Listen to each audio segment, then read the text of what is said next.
हमने Q1 के numbers देखे हैं, हमारा मानना है कि जो हमारे इकोनॉमी की बेसिक रेजिलियंस है ये उसको दर्शाता है। मेन फैक्टर्स जो रहे हैं वो है ग्रोथ इन मैन्युफैक्चरिंग, कंस्ट्रक्शन और सर्विसेज, जो कि एक बड़ा ब्रॉड बेस्ड ग्रोथ दर्शाता है। एक इकोनॉमी के रूप में हमारी निर्भरता नेट एक्सपोर्ट्स पे वैसे भी कम रहती है। डोमेस्टिक डिमांड अपकमिंग क्वार्टर्स में भी we think it will hold up. हमारी जो हाई फ्रीक्वेंसी इंडिकेटर्स हैं ये दिखा रही हैं यूपीआई का ग्रोथ, कंजम्पशन का ग्रोथ। दिस वी फील कि अगले क्वार्टर्स में भी ये सस्टेन रहेगा। जो हमने Q1 के नंबर्स देखे हैं, हमारा मानना है कि जो हमारे इकोनॉमी की बेसिक रेजिलियंस है ये उसको दर्शाता है। सप्लाई साइड की तरफ से अगर देखा जाए तो मेन फैक्टर्स जो रहे हैं वो है ग्रोथ इन मैन्युफैक्चरिंग, कंस्ट्रक्शन और सर्विसेज, जो कि एक बड़ा ब्रॉड बेस्ड ग्रोथ दर्शाता है।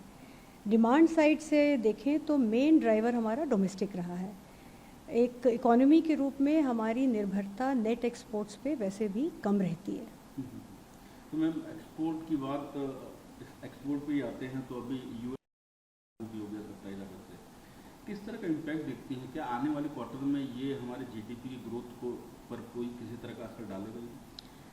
तो जैसे मैंने कहा कि हमारी जो इकोनॉमी है वो बेसिकली डोमेस्टिक डिमांड और डोमेस्टिक कंजम्पशन पे से चली है। ये Q1 में दर्शाया भी गया है और थोड़ा नियर टर्म डिस्टर्बेंस हो सकता है, परंतु पूरे साल के लिए जैसे पिछले कल चीफ इकोनॉमिक एडवाइज़र ने भी बताया आप लोगों को कि हम अपने ग्रोथ फिगर्स को अभी अनचेंज रख रहे हैं। और ये इस दम पे है कि हम देख रहे हैं कि हमारा आउटलुक अभी सही है। खरीफ की सोइंग अच्छी हुई है, रेनफॉल ठीक रहा है, हमारा बफर स्टॉक कंफर्टेबल है। डोमेस्टिक डिमांड अपकमिंग क्वार्टर्स में भी we think it will hold up. हमारी जो हाई फ्रीक्वेंसी इंडिकेटर्स हैं ये दिखा रही हैं यूपीआई का ग्रोथ, कंजम्पशन का ग्रोथ। दिस वी फील कि अगले क्वार्टर्स में भी ये सस्टेन रहेगा। मैम आपने बोला कि इसका यूएस टैरिफ का जो है हमारे ऊपर कोई बहुत ज़्यादा इम्पैक्ट पड़ेगा नहीं। फिजिकल डेफिसिट पे अगर हम आते हैं तो हम देखते हैं कि इस क्वार्टर में, अप्रैल जुलाई वाले क्वार्टर में फिजिकल डेफिसिट जो है करीब 30% बढ़ गया है, जो अगर लास्ट ईयर के हम अगर क्वार्टर से कंपेयर करें तो लगभग 2 गुना है। पहले 17.2% था, अब वो बढ़ के 29.9% हो गया। कितना चिंता की बात है, और क्या हम जो है जो बजट में हमारा फिजिकल डेफिसिट का टारगेट है वो अचीव करने में कामयाब रहेंगे या उसमें कुछ फेरबदल हो?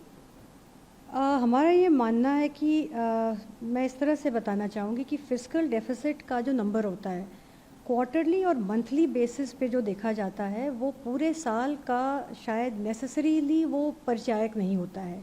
वो इसलिए कि बीच बीच में मंथ बाय मंथ या क्वार्टर बाय क्वार्टर टेम्पोरल मिसमैचेस हो सकते हैं नॉन डेट रिसीट्स पे, एक्सपेंडिचर पे।